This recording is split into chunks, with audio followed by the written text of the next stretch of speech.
Hi, this is Lisa Rangel with Chameleon Resumes, the premier executive resume writing company, and thank you so much for joining me today. Today we're going to talk about 3 causes why you cram so much information in your executive resume. You know, a question that I get, or actually it's more of an expression of disbelief that I get from, senior level job seekers who have 20, 30 years of experience is like, how am I going to get all this information, all this background that I have onto 2 pages? And, frankly, it's part of the reason why they come to us, for help is because, how can I cram all this information into 2 pages? Because they realize they have too much. But in order for, whether you buy templates, whether you hire executive resume writer, or you do it yourself, you still need to get to the root of why you want to put so much in your resume. And, having recruited for 13 years and been doing executive resume writing for, the last 11 or so, I find that there's a few reasons, there's a few causes that explain why people want to cram so much in their resume, and I want to share them with you because if any of these resonate with you, I find that if you can identify it and you can own it, you can fix it. And this way, especially if you're doing it on your own, you're able to then, thin down your writing, be more concise, create white space, because that is the ultimate goal. You want to make sure you get to 2 pages, and if you have over 10 years of experience, and you want to make sure that you are not, that you do have white space, that you are speaking to exactly what the prospective company needs, and you're creating a marketing document, and that's what's going to get you interview traction. So I want to share these with you, so this way it can help you fix it if any of these resonate with you. So the first, cause that enables people to want to put so much information in their document is there's that feeling of like the FOMO kind of feeling. Like if you leave this one piece out, you may not get the call, right? If you leave this one piece of information out, nobody's going to be interested in it. It was that one thing that was going to get me the interview. So you want to make sure you put in all the one things. And when you put in all the one things, your resume looks too crammed. They really can't get past the information visually. And then sometimes that's where that overqualified, concept comes into place, because they think, well, I only need people to do these 2 things in this job, and this person can do 15 things, and it becomes like, what if they're going to be unhappy in my job because I only have 2 things? So, there's a fine line, right, between giving them what they want, but not giving them too much and not giving them enough. So, but I find that fear of like, well, what if it's the one thing, that can fuel that need to kind of pack everything into your resume. So we want to stop that. And 2, the second reason is I find that some people subliminally hope the resume will sell the person more than what they will need to do on an interview. So they're hoping the resume somewhat like almost seals the deal for them getting the job. And you have to remember, the resume's goal is not to get you the job. The resume's goal is to get you the conversation. Whether it's an informal exploratory interview, a formal interview, whatever, you want that, you just want the conversation to happen. And the resume is supposed to do that. That's the function of the resume. But I find that some people like the interview stories or the, excessive information that shouldn't be in a resume, but is really good prep for those, storytelling elements of being on an interview, where you're telling them about the challenges you experienced, the action you took, and the results, but more so on the interview in a colorful manner. They're trying to do that on the resume, and I'm like, that's just too much. So, remember, the resume is not to interview for you, it's to get you the interview.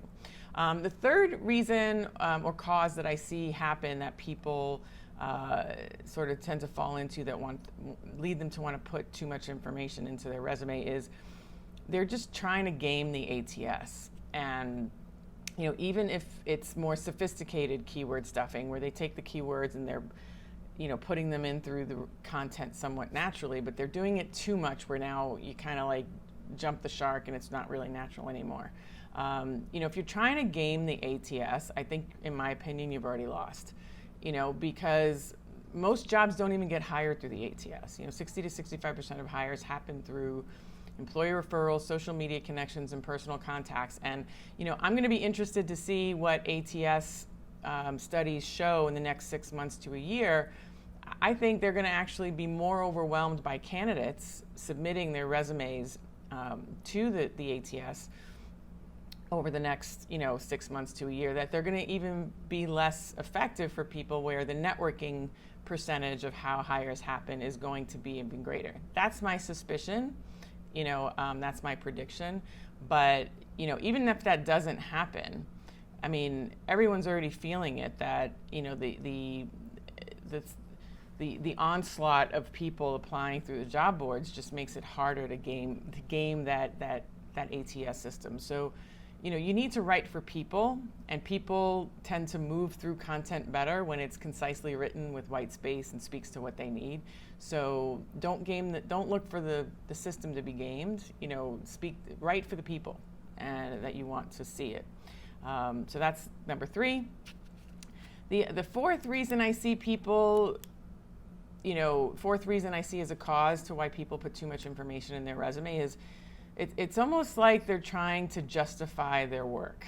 And I don't want to say to the extent of justifying their life, but there are people, and I used to be one of them, so I don't mean this critically, but if you put too much of your identity into your work and now all of a sudden you're writing about it, you tend to want to put in everything you ever did to justify your life or justify your work, if you are one of those people that has work-life balance in a balanced way. God bless you if you do.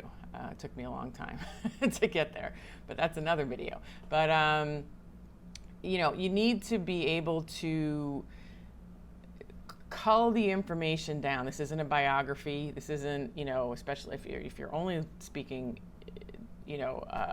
towards the past, it's not an obituary, thankfully, but it's not a biography either. It's a marketing document to show how you have a skill set that employer will benefit from, either to fix challenges that they have or capitalize on opportunities they have before them, or both.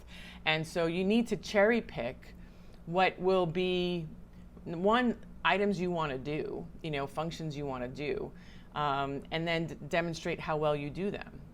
So you don't want to put everything in the kitchen sink on the document just because you used to do it. The other thing that I find, and this is also part of number 4, is when you get to 40, 50 years old, 60 years old, there's a lot you can do, and you're pretty much amazing at a lot of different things because you've had to do so much.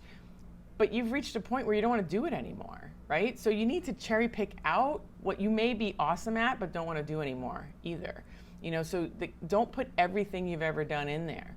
Start with what you want to do, look for the companies that want you to do it, and then cherry pick your achievements of what you want to do to show that you're the qualified person to do it and they should be talking to you. So, so don't feel like you have to justify your life by writing this document, by putting everything you've ever done in there. So that's number 4.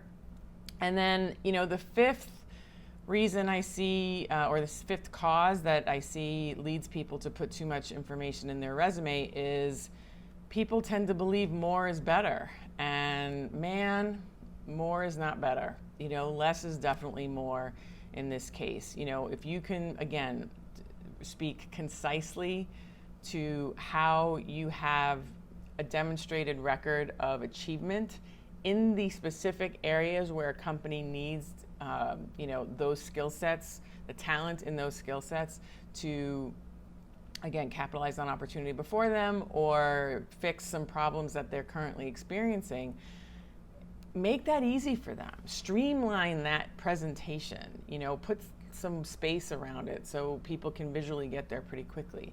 Don't, bury it in the midst of, a lot of other achievements, a lot of other tasks, some of which aren't even relevant to the job you want to do anymore or the job that the company needs done. So, make sure you're really whittling down what you're supposed to do. So those are the 5, causes that I see lead to people putting too much in their resume. And, I hope this helps you, and to help you write a cleaner, more concise document with a lot of white space.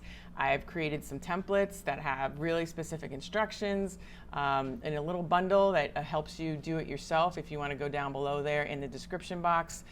Very affordable, and these resume templates have landed our clients interviews. So I know they work, and they've been designed by me. So anyway, thank you so much for joining me today. Again, you can check out the link to the templates in the description. If you like this video, I'm going to ask you to like it. If you know someone who would benefit from this information, I'm going to ask you to share it. Don't forget to subscribe to the channel so you don't miss next week's video. And if you have any questions or comments, just comment below or send me an email at lr@chameleonresumes.com. Have a great one. Thank you so much, and make it a great day.